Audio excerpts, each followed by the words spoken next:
अस्सलाम वालेकुम गाइस, इंशाल्लाह खैरियत से होगे आप सब। तो आज की वीडियो एक बड़ी इंपॉर्टेंट अनाउंसमेंट के ऊपर है, खासकर एफएससी वाले स्टूडेंट्स के लिए कि जो आगे प्लानिंग कर रहे थे बैचलर ऑफ नर्सिंग के लिए यानी बीएसएन के लिए, और खासकर फीमेल्स के लिए, क्योंकि फीमेल्स की एक बड़ी तादाद इस बीएसएन के अंदर जाती है। और फिलहाल अगर देखा जाए तो जितनी डिग्रीज़ हैं, जितनी स्कोप वाली डिग्रीज़ हैं कि जिनके अंदर आते ही आपको अर्निंग मिलती है, वो बीएसएन है। लाइक इसमें क्या था कि एफएससी के बाद जैसे ही आप बीएसएन के अंदर आते थे, आपको 31,000 हर महीने मिलना शुरू हो जाता था, 31,500 या 31,000 के राउंड अबाउट। लाइक एफएससी के बाद फौरन जब आपने बीएसएन के लिए एडमिशन ले लेना 4 साल डिग्री प्रोग्राम के अंदर, तो आपको हर महीने गवर्नमेंट की तरफ से आपको पैसे मिलते थे और 4 साल तक ये मिलते थे। उसके बाद 1 साल इंटर्नशिप भी पेड अब हो गई थी। लेकिन अभी रिसेंटली एक न्यूज़ आई है, उसमें ये कहा जा रहा है कि जो ये वजीफा मिलता था इसे ख़त्म किया जा रहा है और यूएचएस के अंडर बीएसएन के प्रोग्राम पंजाब के अंदर दिए जा रहे हैं, जिससे मतलब जस्ट लाइक आई गेस इनका इंट्रेंस टेस्ट भी रख दिया जाएगा जैसे एमबीबीएस का इंट्रेंस टेस्ट होता है। और इसके अलावा जो 31,500 रुपया स्टीपेंड मिलता था वो अब खत्म हो गया। अब आया कि क्या ये करना चाहिए या नहीं करना चाहिए। अगर मैं आपको इसकी मिसाल दूं कि रिसेंटली 16 ग्रेड की आई गेस जॉब्स निकली थी, जिसमें तकरीबन 3500 सीट्स थी और 3200 ने अप्लाई किया था। लाइक आप इमेजिन कर सकते हैं कि 300 सीटें खाली गई थी और कोई पाकिस्तान में ऐसी फील्ड अभी फिलहाल नहीं है कि जिसके अंदर इतनी ज़्यादा सीट्स खाली जाएं। इसके बर्क्स में अगर आपको मिसाल एमबीबीएस की दूं तो 29 सीटें थी इधर हमारे शेख ज़ैद रहीम यार खान के अंदर, 29 सीटें थी कार्डियोलॉजी के अंदर आई गेस या वैसे मेडिकल ऑफिसर के लिए, जिसके लिए 900 बंदों ने अप्लाई किया था। और इससे पहले जब पीपीएससी की सीट्स आई थी तो उसमें तकरीबन 450 सीट्स थी और फीमेल्स के लिए और कैंडिडेट से 11,000 के राउंड अबाउट, और इसी तरह मेल्स के लिए 900 सीट्स थी और उनके लिए कैंडिडेट ऑलमोस्ट 11,000 के राउंड अबाउट थे। तो ये हाल था सैचुरेशन का। इसके अलावा अगर हम डीवीएम की बात करें तो इक्का दुक्का उसमें गवर्नमेंट की सीट्स निकलती हैं। इसके अलावा अगर हम फार्म डी की बात करें तो उसमें भी इक्का दुक्का सीट्स निकलती हैं। डीपीटी वालों का इससे भी माठा हालात, मतलब ये सारी डिग्रीज अगर आप देखें, बीएस को तो छोड़ दें, जो प्रोफेशनल डिग्रीज हैं उनके ये हालात थे। लेकिन उसमें बीएसएन ऐसा था कि जिसमें मतलब कि एक मिडिल क्लास लड़की के लिए कि जो सोचती हो कि यार उसे मतलब जल्दी से अर्निंग हो जाए, तो वो उसके लिए बहुत अच्छा फील्ड थी। और खासकर जब बाहर की हम बात करें लाइक यूके वगैरह की या अमेरिका वगैरह की, ठीक है, यूरोपियन कंट्रीज होंगी जैसे भी, तो वहाँ बहुत ही डिमांड है इस नर्सिंग की।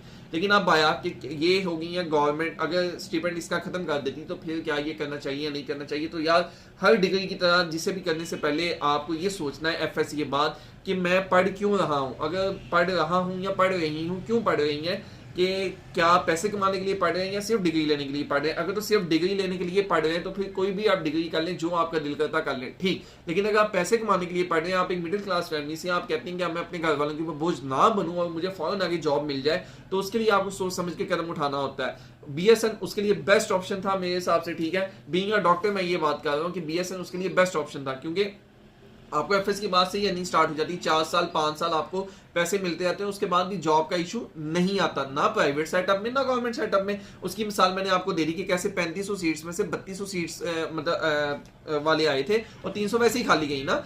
अच्छा, अब है कि स्टीपेंड हो गया खत्म, तो क्या अब ये करना चाहिए या नहीं। तो इसमें दो चीज़ें, ठीक है। अगर आप देखेंगे आगे लाइक 4 साल बीएसएन करने के बाद आगे आप क्या सोचते हैं इस फील्ड का, कि क्या आपको आगे जॉब मिल जाएगी प्राइवेट सेटअप में या गवर्नमेंट सेटअप में, तो आई गेस अभी भी इसका स्कोप है और इसमें आपको जॉब्स वगैरह मिल जाएंगी। लेकिन जो 4 साल का स्टीपेंड था, एज था, ये हो गया खत्म।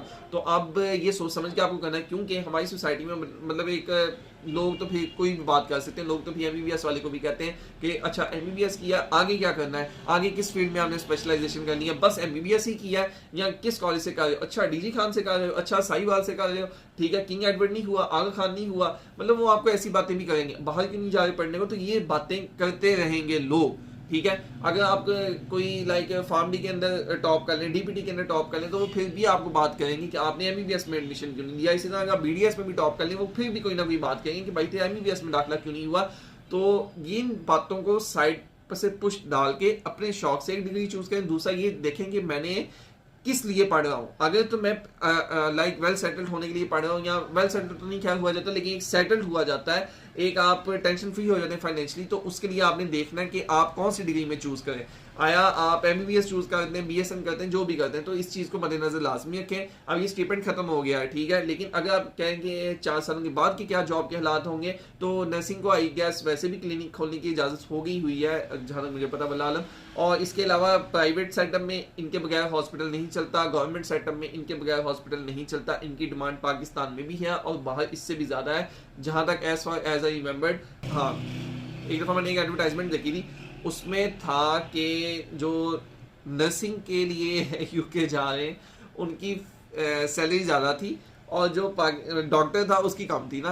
वल्लाह क्या सीन है। तो खैर ये भी सूरत हाल है, तो इस चीज़ को मद्देनजर रखें कि अब आगे किस चीज़ के लिए फील्ड चूज़ करें। दूसरा, अक्सर लोग सवाल ये जहन में आता है कि क्या फार्मडी करनी चाहिए या DPT करनी चाहिए। तो यार ये ना, इस पर मैं पहले भी वीडियो बना चुका हूँ, और अगर देखा जाए तो जो DPT वाला है ना, वो बेसिकली अपना क्लिनिक रन कर सकता है। लाइक वो और कुछ नहीं है, अपने घर के अंदर क्लिनिक खोल सकता है, होम विजिट जाके कर सकता है। और अगर किसी का एक पेशेंट मिल जाए तो तकरीबन महीने का उसका खर्चा निकल आता है ना, क्योंकि वो पेशेंट आपने रोज़ उसके पास जाना है या उसने रोज़ आपके पास आना है, ठीक है। तो पर विजिट फीस भी इनकी होती है। अगर आप बात करें फार्म डी की, तो फार्म डी के अंदर आप टॉप ऑफ द लाइन भी आप मतलब अच्छी तरह पढ़ लेते हैं और एक यूनिवर्सिटी को लीड कर रहे होते हैं अपनी मतलब स्टडी लाइफ के अंदर, तो इतना आगे इसका स्कोप नहीं है। DPT का भी नहीं है। गवर्नमेंट जॉब तो दोनों की तरफ नहीं है। हाँ ये है कि फार्म डी में भी आपको ये 40,000 के आउट अबाउट 30,000 के आउट अबाउट जॉब मिलती है 5 सालों के बाद, जबकि DPT में आप अपना क्लिनिक खोल सकते हैं। एक ये एज है मेरे हिसाब से, ये एक एज है।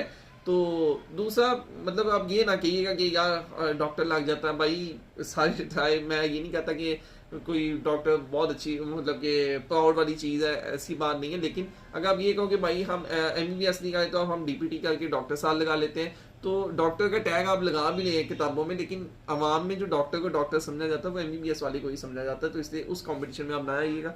मैं अक्सर पोस्ट वगैरह देखता हूँ फेसबुक के ऊपर भी, तो बड़ा अजीब सा फील होता है कि यार ये क्या करें, अपनी डिग्री को आप ओन करो, क्यों आप दूसरे की डिग्री। लाइक एक जमादार के बगैर भी अगर आप देखें तो एक हॉस्पिटल नहीं चल सकता, एक इलाका नहीं चल सकता। लेकिन अब वो जमादार भी अपने टैग के साथ चौधरी का नाम लगाना शुरू कर दे, तो ये अच्छी बात नहीं है। हर बंदा अपनी एक वैल्यू रखता है। हमारे पाकिस्तान की सोसाइटी का ये एक वतीरा बन चुका है कि हम छोटे लोग अपने मतलब छोटा समझते हैं, जबकि वो छोटा नहीं होता। बाहर की तरक्की का राज एक ये भी है कि उनके नज़दीक एक प्राइम मिनिस्टर और उनके नज़दीक एक मतलब एक आम सा वर्कर आम चीज़ें हैं। उनके वहाँ प्रोटोकॉल वाला सिस्टम नहीं है। पाकिस्तान में ही बस एक गलत कंसेप्ट बन चुका है, ये हम लोगों ने बनाया, तो इसे हमें ख़त्म करना चाहिए, ठीक है। तो हाँ, बाकी ये होता है कि MBBS वाले इसलिए वो करते हैं, या जैसे CSS वाले भाई उन्हें एक कॉम्पिटिटिव एग्जाम पास किया होता है, MBBS वालों ने मतलब एक उनका अब उसमें भी फिर कैटेगरीज आ जाती हैं, तो ये वो पढ़ाई की वजह से है। अगर आप ये कहें कि उसके अंदर कोई चुरदराहट वगैरह आ जाती है तो नहीं, वो फिर CSP ऑफिसर्स की ही होती है। तो खैर एक ये मैं वैसे एक वो आजकल लोग पोस्ट वगैरह देखता हूँ ना फेसबुक के ऊपर, वो बड़ा अजीब सा फील होता है। तो ऐसे ना कॉम्प्लेक्स का शिकार ना हुआ करें, ठीक है। तो ये वीडियो थी, काइंडली वीडियो को लाइक और शेयर लाजमी कर दीजिएगा, चैनल सब्सक्राइब कर लीजिएगा। ख्याल रखिएगा अपना। अल्लाह हाफिज़।